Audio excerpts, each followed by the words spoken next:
welcome to this special edition of Budget Expectations 101. Today we're putting the spotlight on a sector that has been unleashed by the Shanti Act. This landmark legislation replaced the 1962 Atomic Energy Act and the 2010 Civil Liability for Nuclear Damage Act. It enables private sector participation in building, operation and investing in nuclear power plants, aiming to increase India's nuclear capacity for clean energy. The nuclear energy industry is expecting Union Budget 2026 to announce a 20,000 crore rupee production-linked incentive scheme for nuclear components to boost domestic manufacturing, cut import dependence and position India as a global SMR supply hub. Industry is expecting Budget 2026 to move beyond lab-level R&D and provide funding for SMR pilot projects, demonstration plants, as well as early-stage commercial deployment across strategic sectors. The nuclear sector is also seeking budgetary support for dedicated SMR manufacturing clusters to enable modular assembly, heavy engineering and large-scale localization of nuclear-grade equipment. Industry wants strong incentives in Budget 2026 to build robust domestic supply chains for critical nuclear components, strengthening self-reliance and long-term energy security. The sector is calling for significant investment in advanced nuclear safety, testing and certification infrastructure to speed up regulatory approvals without compromising safety standards. Budget 2026 is expected to allocate funds for nuclear fuel cycle innovation, including next-generation fuels, recycling technologies and modern waste management systems tailored for SMRs. The nuclear industry is seeking targeted funding for advanced materials research, focusing on radiation-resistant alloys and high-temperature components for next-generation reactors. Industry is also expecting budgetary backing for next-generation cooling technologies, including molten salt and gas-based systems, to improve SMR safety, efficiency and flexibility. The sector is also looking for innovative financing and risk-sharing mechanisms in Budget 2026, including sovereign support, long-term offtake guarantees and green finance classification. The nuclear energy industry expects significant allocations for workforce skilling, training nuclear engineers, safety specialists and technicians to support India's expanding nuclear ambitions. Joining us live, Dr. Jayjeet Bhattacharya, President CDPR. Dr. Ajay Dua, former Commerce Secretary, is also live with us. Dr. Samyak Munot, Vice President, IYNS Research Foundation, is joining us live. Ravi Kumar Gupta, former DRDO scientist, is also with us now on the broadcast. Dr. Bhattacharya, after the Shanti Act, what more can the government do for this crucial sector? Yeah, as you mentioned, this is a very risky sector from the perspective of the private sector, because there has been a history of distrust. And so more needs to be done to build the trust, because the investments required are quite significant. It will be upwards of $500 million per SMR. And there isn't any precedence in that sense, globally speaking. There's no large scale precedence to replicate from. So in a way, if the Indian sector takes off, it will be a pioneer. And therefore the government's expectation that India will be in the center of the global SMR industry is quite rightly placed in that sense. But much more needs to be done than just the PLI, as there is a significant financing and risk sharing issue involved. What if something goes wrong? There needs to be a sovereign viability support. We have seen cases where the government did guarantee the offtake, but that was not followed up subsequently for whatever reason. And hence there is a history of the government reneging on its commitment, and that will hang like a Damocles sword when the private sector tries to go out and get funding for future SMRs. And therefore some kind of a mechanism has to be created so that it is easy for the private sector to get the capital. In addition, there needs to be a domestic manufacturing and supply chain build out. Companies like L&T have been involved in some way and means for the nuclear power plant buildings and the equipment. But what we are going to witness is a larger share of the nuclear plant coming to the private sector, and therefore there is much more capacity building that is needed. And that's the kind of capacity building that's happening globally. So it's not that it's readily available elsewhere. Having said that, we also need to keep in mind that India already has the expertise in creating small nuclear power plants for the submarines, for the nuclear submarines. So that's an expertise that can easily be shifted. And so again, there needs to be a mechanism to transfer that expertise from the defense / whichever entity build it up back to the private sector. Um, Along with it, also goes the issue of skilling. We have very limited skills in this country for the kind of build out that we are envisioning. And again, this country has been pretty good at large scale skill development. We've seen that happening in IT when companies like NIT came in and developed the skills at a large scale. So I'm pretty sure that will happen, but it needs to be done. And I hope the budget kind of addresses that requirement and gives some kind of a incentive for large scale skilling. And finally, also the issue of an assured supply of uranium and the fuel cycle issue. If we, because we got limited uranium in this country, so deals like the Canada-India deal will go a long way in ensuring that there is fuel security and fuel available for the plants that get built out. And also, we need to be keeping in mind what is the kind of oversight that the government will be enforcing, because that oversight will either ensure that there is efficiency maintained in the SMRs, or it might play a deadening hand. But that oversight is important, so the right balance for the oversight will be very, very critical. So if some of this can be addressed in the budget, that will go a long way in giving the right kind of push for this sector. Yes, indeed. Let me, in fact, also get you in here, Dr. Ajay Dua, on the potential of this sector as well. If indeed it is channelized in the correct manner, what is the kind of potential for this sector? And has the government, been doing enough for this sector in the recent past? Thank you, Uday, for having me in this discussion. But there's so far, we have a capacity of about 8,800 megawatts. At seven locations, some close to 20, I think 25 reactors, as many are under construction, that we might end up in about 5 years' time, so at a capacity of about 17,000 megawatts of nuclear power generation capacity, with what's going on what we have done all these years. That will amount to, as of today, 3% is the installed capacity, 3% is under construction of our entire generating capacity in the country. So that's not too much. The fact of the matter remains that, yes, we have tried out different technologies.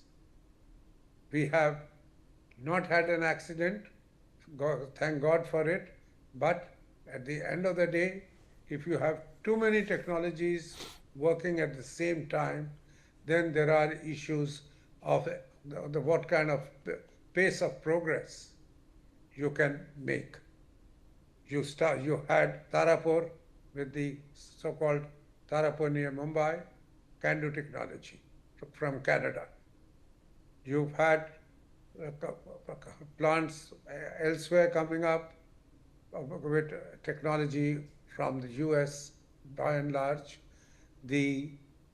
And then you've given prominence to the Russians, whose technology, all of them are nuclear fission. I'm not talking about none of them. We haven't reached a stage of fusion at all.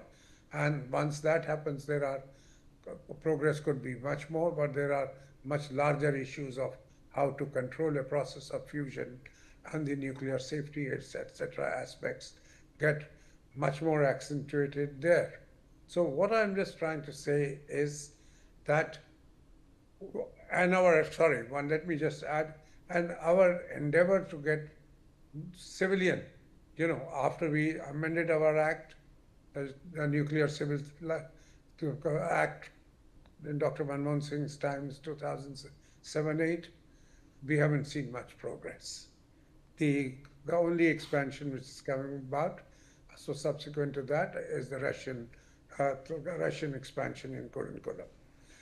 We have instead, despite the private sector being ready, Areva of France, ready to set up a plant at Jaitapur in Maharashtra. Similarly, for the other, in West Bengal, again, readiness expressed, but the local government didn't quite cooperate. The- Then you also had a project near Delhi, near a district called Hisar, readiness shown, but no progress made. So I think after trying out all these things, we now we are now looking at these small modular reactors of about 200 megawatts each, and trying to say it makes sense. The the um, the Americans, the plus the new owners of the company were Right. Japanese. But the fact of the matter is, we have attended to two of the issues through the Shanti Act. One, allowed the private sector to come in. It's no longer government to government kind of an affair. And also the Liability Act. We have addressed that issue. So, and last year itself, 20,000 crores were provided in the budget to get the small modular reactors construction, component making, etc., started in India. I'm hoping that now that the major regulatory requirement, a legal act backing is there, we would make progress, and that potential is tremendous in the nuclear industry. Yes. France is a classic example where France, for the last 40 years, Yes. the source of supply in France is nuclear energy. You know, and the timing is very important because this is the first union budget, of course, Dr. Samyak Munot, which comes after the Shanti Act's passage in the last session of Parliament. What then would this sector expect from the government to take forward the strides that hopefully the Shanti Act is expected to make in this sector? First of all, thank you for inviting me to the panel. As you said, first of all, I like to clear the one thing, the SMRs are something not new. Initially, when we started the nuclear journey, the small reactors were the one when we started. So it is the reliability of the technology what we have today. But looking towards what Shanti Act particularly emphasizes on is one more bigger critical parameter, that it has allowed private research as well.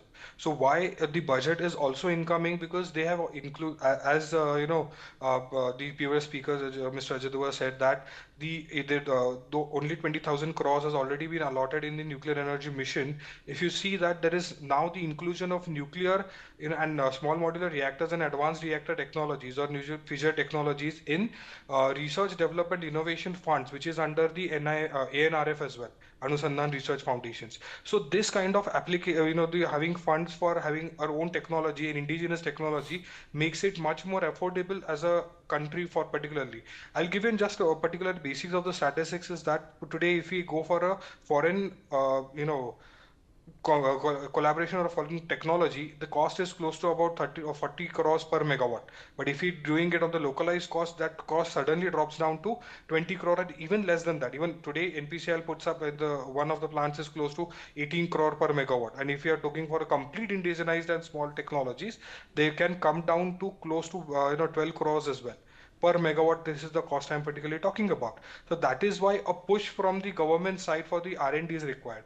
The other part is why this innovation and research is required is the part that India is a highly population dense country, so we require our own solutions. Like if we are putting up an SMR within the brownfield sites, we definitely are making sure that it is safe and utmost priority, and we have to also reduce our imports for uranium as well. That is why we have to go for uranium from thorium technologies towards those. So which is an inbuilt, ingrown necessity which is leading to all this kind of research, ensuring that. But what I am particularly expecting from the budget is that the modelization of how this particular funds will be distributed. But from what I understand is that the government is particularly having some investing in the venture capitalists through banks and all together, so as to that those startups or the initiatives which are going into nuclear research can be funded. But a basic, for example, a capacity building within the venture capitalists is also required, because it is we as an need to understand that nuclear technologies are in capital intensive, but the research is also there. So it cannot be like something like it cannot be termed similar to any other industry where you can say that basic similar funds, small funds can ensure. For example, we are also developing India's first micro modular reactor, the technology like, what I can put 10 megawatt electric, which can be put in my backyard without any problem, and criteria for every safety with thorium technology. But then this requires some kind of initial starting funds, which particularly they have given this access through the budget, that we can have through the that the fund which has a research development and innovation funds, like some in the nuclear energy mission funds. So the Yes. modalities of them has to be very must be defined. And particularly looking at that scale of deployment, definitely it is going to be a larger one once we have our own industry supply chain, like mass production. The primary aim which people are looking towards, or private industry is looking, that those small modular reactors can be factory assembled, so that on-site work has been reduced. So that means we require something of a large-scale supply chain together. This will particularly reduce your IDC, Okay. interest during construction, and reduce the cost to a lot. Okay, let me take that to you, Ravi Kumar Gupta. This is a government that has, of course, been looking at the space sector, the nuclear sector, with renewed interest and vigor. What would be your expectations then from this year's union budget, which could, provide that much needed push, incentive, and huge boost as well? Yeah, first of all, thank you very much, Uday, for including me in the panel. See, I would say the expectations are quite high. They have to be high. First of all, let us see, my previous panelists have also highlighted to some extent that this issue. Our energy requirement is going to be phenomenal. Today, the percentage of nuclear energy in the overall energy generation, power generation, is about 3%. And our government has a plan to take the 8 megawatt to 100 8 gigawatt to 100 gigawatt of nuclear energy sources. Now, what big change it is going to make? First of all, installing a capacity for 100 gigawatt is also phenomenal. But matter of fact is that by 2047, our overall energy requirement is going to go up phenomenally. And at that point of time, even if we are able to install 100 gigawatt nuclear power generation capacity, still it will be not more than 5 to 6%. So from where the rest of the energy is going to come? And as far as the fossil fuels are concerned, we know that about 88% or 85% of the crude oil is being imported. And that puts a big load on our strategic autonomy. So we have to, as a matter of fact, it is not just 100 gigawatt. If we have to have strategic autonomy, we have to go much higher. Now, how do we do about it, and what budget, how budget can support it? So first of all, I would say that the government job is to govern and not to indulge into business. This has been a paradigm shift from the past few years, and the government is encouraging the private sector. Let me put it this way, our country has no dearth of funds. It may not be the government, yes, the government has shortage of funds, fiscal deficit is, they have to contain it, but matter of fact is that if you take a look at the recent IP, the issues, initial public issues which have taken place, they are all getting oversubscribed. The question is, budget is not just providing the funds. Of course, that is required.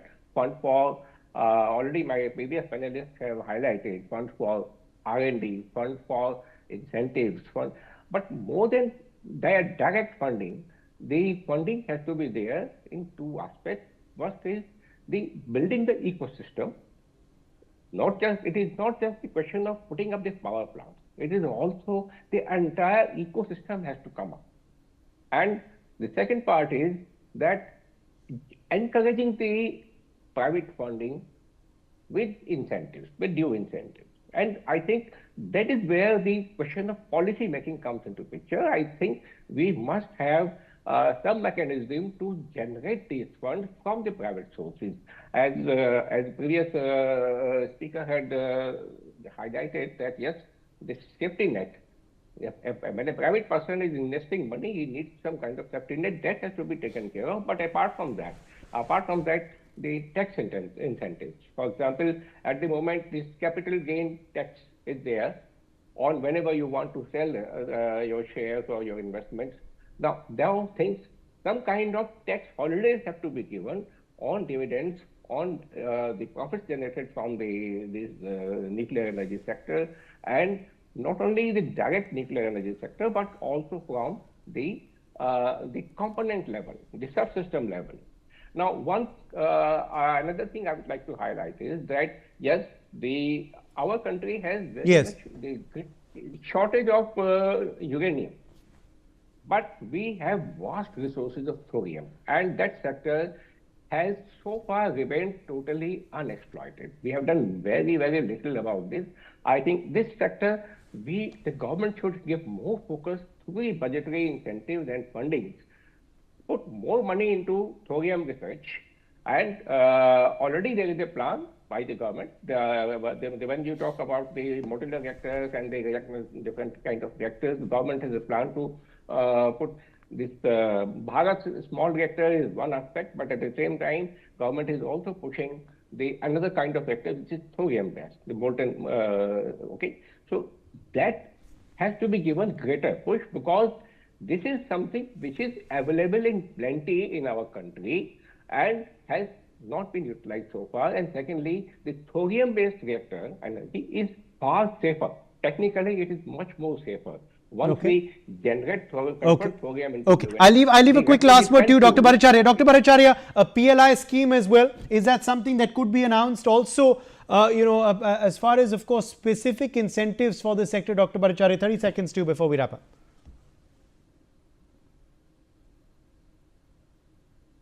Specific requirements would be in terms of providing support for skilling, for skill development, providing some kind of an insurance so that some of the risks that have been talked about, especially for new kinds of technology, so that risk sharing, those kind of risk instruments needs to be created, which is also linked with the financing. If you're able to take care of the risk, including the risks of offtake, then it'll be easier for financing to come in, and perhaps some kind of a financing mechanism for the offtake beyond the PLI that is being already declared. Also, it'll be interesting to note what will be the kind of duties that will be put in on nuclear components and nuclear power.